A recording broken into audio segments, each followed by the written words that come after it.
Welcome to Samba Samba. Enjoy the video. You start by confirming essentials, your account number, SIF, and the mobile number the bank has on file.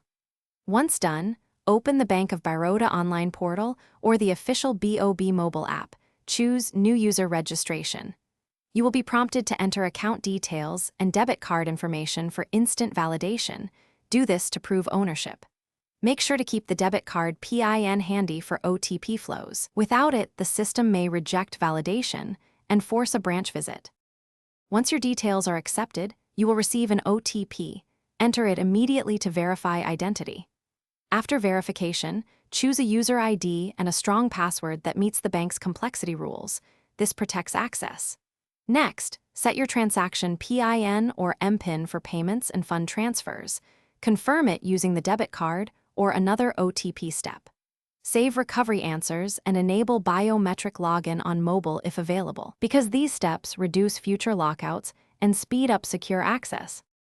Now log in with your new user ID and password. Change the password again on first sign-in if prompted, and complete your profile. Link beneficiaries and set transfer limits so you can transact immediately. If anything fails, first clear browser cache or app data and request a fresh OTP. Make sure your mobile network allows SMS reception. If you remain blocked, call Bank of Baroda, support, or visit a branch with ID and debit card. This resolves persistent authentication. Thanks for watching. Consider subscribing if we helped you.